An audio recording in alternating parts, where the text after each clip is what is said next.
इस एपिसोड की शुरुआत में हम देखते हैं कुस्तुनतुनिया में प्लीतानो शहंशाह को एक किताब पढ़ के सुना रहा होता है, जिसे सुनते हुए शहंशाह पूछता है मुसन्निफ कौन है। तो प्लीतानो कहता है मेरा पुराना दोस्त शेख बदरुद्दीन। शहंशाह हैरानगी से पूछता है क्या मुसलमान है। तो प्लीतानो कहता है तुर्क भी और मुसलमान भी। मैंने अपनी पहली तालीम एदरनी में हासिल की, वो वहाँ मदरसे में मेरा दोस्त था। शहंशाह पूछता है क्या वो जिंदा है। तो प्लीतानो कहता है वो एक बगावत में मारा गया, उसकी हिमायत करने वाला उसके पास कोई नहीं था। अगर आप जंग की तैयारी करते हैं तो आपको तनहा नहीं होना चाहिए। यह सुनकर शहंशाह कहता है तुम अल्फाजों को दोबारा नुतरस की तरफ ले गए हो। जवाबन प्लीतानो कहता है अपने तुलबा को पीछे छोड़कर आपके पास आने की वजह यही है। शहंशाह कहता है आपने जैसा कहा मैंने वैसा ही किया, मैंने उसे बुलाया, मुझे उम्मीद है कि जैसा आपने कहा वैसा ही होगा। प्लीतानो कहता है नुतरस कोई कच्चा आदमी नहीं है, उसे अपनी जिम्मेदारियों का एहसास है। नुतरस एक मेगा ड्यूक के तौर पर पैदा हुआ, अब आप उसे कोई काम दें या ना दें वो अवाम की नजर में और सेनेट की नजर में अब भी मेगा ड्यूक है। मजीद ये कि तुर्कों के खिलाफ जब वो आपके साथ होगा तो आप मजीद मजबूत हो जाएंगे। तो शहंशाह कहता है जब उसे जिलावतन किया गया था तो उसने दिमित्री के पास पनाह ली थी। दिमित्री के उस पर बहुत से एहसानात हैं, वो उसका मकरूज है, मुझे अब भी यकीन नहीं है कि वो उसे छोड़कर आएगा। इस पर प्लीतानो कहता है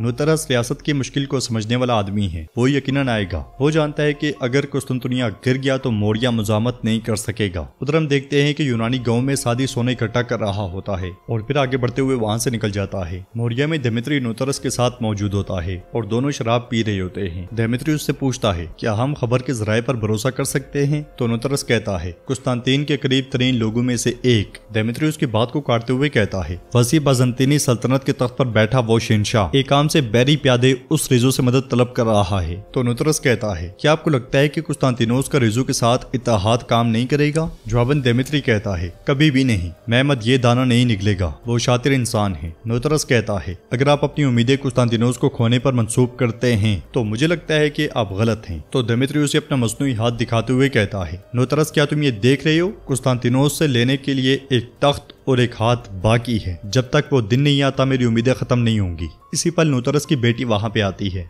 और उसे एक खत देती है। नुतरस के खत खोलते साथ ही दिमित्री उससे पूछता है किसकी तरफ से है। जवाबन नुतरस कहता है शहंशाह कुस्तांतीनोस की तरफ से। यह सुनकर दिमित्री भी चौंक जाता है। उधर जंगल से गद्दार सादी अपने साथियों के साथ आगे बढ़ रहा होता है कि इसी लम्हे उसका घोड़ा तकलीफ में रुक जाता है। वो घोड़े से उतरकर उसके पाँव को देखता है तो घोड़े के पाँव के साथ नाल नहीं होते। ये देखकर वो अपने साथियों से कहता है चलो लोहार के पास चलते हैं, इसके नाल गिर गए हैं। उधर दिमित्री गुस्से में नुतरस से कहता है जो कुछ उसने तुम्हारे साथ किया उसके बाद तुम्हें यह खत फाड़ देना चाहिए। तो नुतरस कहता है सिर्फ खाती नहीं बल्कि शहंशाह का इस पर जैतून की शाख भी है, मैं सोचे समझे बगैर कुछ नहीं कर सकता। जवाबन दिमित्री कहता है बिल्कुल मैं समझ गया, मेगा ड्यूक की पेशकश ने आपको बहका दिया है। तो नुतरस कहता है आपने जो मेगा ड्यूक कहा मैं उसे पीछे छोड़कर यहाँ आया हूँ। यह सुनकर दिमित्री कहता है आपने उसे पीछे नहीं छोड़ा बल्कि रातों रात आपको निकाल दिया गया था। तुमने जब मेरी पनाह ली और मेरी इताअत की उस दिन को मत भूलना। यह सुनकर नुतरस गुस्से से कहता है होश में आओ दिमित्री, मेरी वफादारी रोम के लिए है, अफराद के लिए नहीं। ये कहते साथ ही नुतरस जाने लगता है तो दिमित्री उसका हाथ पकड़ते हुए कहता है आप कहीं नहीं जा सकते। मगर इसके बावजूद नुतरस अपनी बेटी से कहता है तैयारी करो बेटी, हम कुस्तुनतुनिया जा रहे हैं। उसकी बेटी चली जाती है और वो दिमित्री से कहता है कुस्तांतीनोस पर आपका गुस्सा रोम के लिए किसी काम का नहीं और मैं मेगा ड्यूक नुतरस हूँ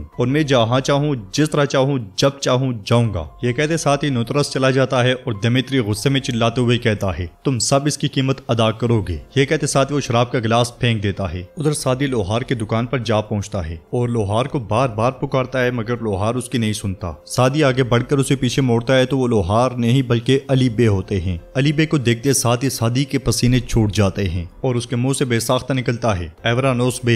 अगले लम्हे अली बे उसे एक जन्नाटे दार थप्पड़ मारकर जमीन पे पटक देते हैं और उसके साथियों को अली बे के सिपाही तीर मारकर हलाक कर देते हैं। गद्दार सादी बुरी तरह से फंस जाता है। अली बे उससे कहते हैं ये एक तवील रास्ता है, मैं इसे आग में फेंक कर ठीक करने आया हूँ। अगर तुम आसमान पर उकाब और जमीन पर शेर होते तब भी मुझसे बच नहीं सकते थे। तो सादी डरते हुए कहता है अली बे मैंने कुछ गलत नहीं किया, मेरी बात सुने अली बे, मेरी बात सुने। अली बे उससे पूछते हैं इस खयानत की क्या कीमत है, बताओ मुझे, हमारी इतनी मेहनत तुमने कितने सिक्कों में बेची। जवाबन सादी कहता है झूठ जनाब, कौन सा सोना, मैंने सोने का एक टुकड़ा भी नहीं लिया। मगर अली बे का सिपाही उसका सोना निकालकर उसे बेनकाब कर देता है और अली बे सोने के सिक्के उसके मुंह पर मार देते हैं। फिर गुस्से से कहते हैं, तो लालची कुत्ते, तुम सोने से भरना चाहते थे हाँ? अदरनी में सुल्तान इसाक से पूछते हैं, अनातोलिया में सिपाहियों की क्या सूरत हाल है इसाक? तो इसाक कहता है, मैंने ओगोस गोरकलो ईसा साहब को मालूमात भेजी है, सिपाही फौरन तैयार हो जाएंगे। ये सुनकर सुल्तान कहते हैं, आला, मेरे बाबा मुराद खान ने तुम्हें खजांची वजीर मुकर्रर किया, दीवान में शामिल किया,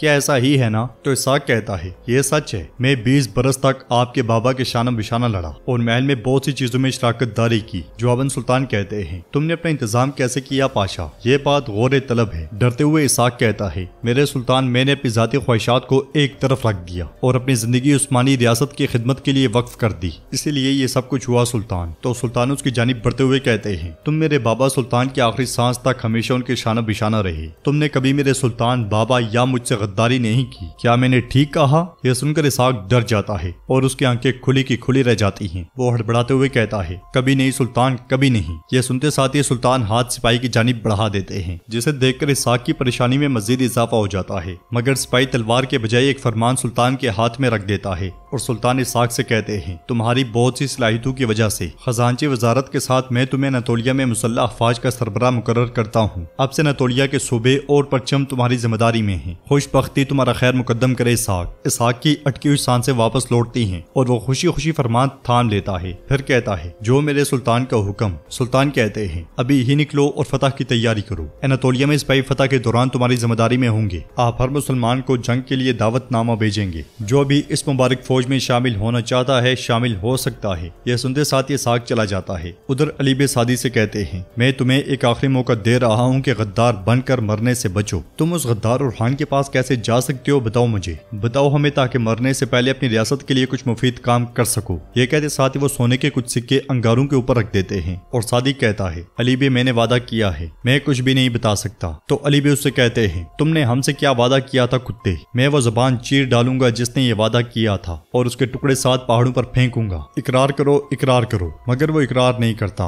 और सोने के सिक्के पिघल पिघल कर लावा बन जाते हैं। अगले ही पल सिपाही सादी को दबोच लेते हैं और अली बे उबलता हुआ लावा उसके मुंह में उंडेल देते हैं और इस तरह इस सीजन का पहला गद्दार अपने अंजाम को जा पहुंचता है। अदरनी में साग जानदारली से कहता है, मैंने समझा कि वो।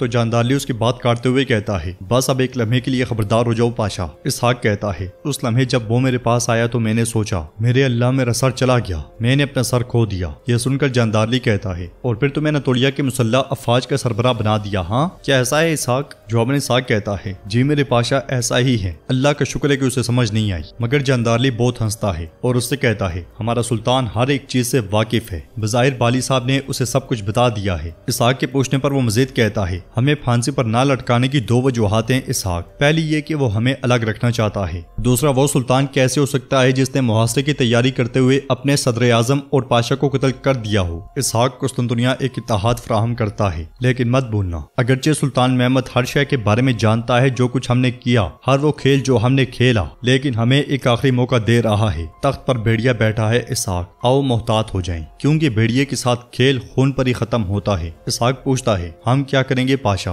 तो जानदारली कहता है, हम वही करेंगे जो हमारे बाप दादा किया करते थे, जो तख्त पर बैठेगा हम उसकी इताअत करेंगे, सुल्तान की, सल्तनत की। अगर हम उन दीवारों से गुजरते हैं और कुस्तुनतुनिया को फतह कर लेते हैं तो हमारे नाम भी सदियों तक याद रखे जाएंगे, तारीख हमें भी अच्छे अल्फाज में याद करेगी। उधर अली भी एक चोटी पर बैठे अपने साथियों के साथ कुस्तुनतुनिया की तरफ देख रहे होते हैं और अपने एक सिपाही उस्मान को अपने पास बुलाकर कहते हैं, उस्मान वो जो अपने आप को खतरे में डालता है, हमारा इश्क शहादत है उस्मान, शहादत को पहुंचने वाले कभी नहीं मरते। फिर उसे प्यार करते हुए कहते हैं, तुम्हारा रास्ता मुश्किल है, तुम्हारा फरीजा मुश्किल है, यह फरीजा हर किसी के बस की बात नहीं। जान लो कि यह फरीजा जिसके लिए तुम अपना खून बहाओगे कुस्तुनतुनिया में इस्लाम का बोलबाला कर देगा और आया सोफिया एक बाबरकत मस्जिद है, यह फरीजा अजीम फतह के लिए है। यह कहते साथ ही वो उससे प्यार करते हैं। तो नाज़रीन इसके साथ ये एपिसोड भी इख्तिताम पजीर होती है। उस्मान क्या कुर्बानी देने जा रहा है ये हम नेक्स्ट एपिसोड में जान जाएंगे। अगर आपको ये वीडियो पसंद आए तो वीडियो को लाइक करें, चैनल को सब्सक्राइब करें और बेल आइकन पर लाजमी से क्लिक कर दें। इंशाल्लाह मिलते हैं नेक्स्ट वीडियो में, तब तक के लिए रखें अपना और अपनों का बहुत ज्यादा ख्याल। अल्लाह निगहबान।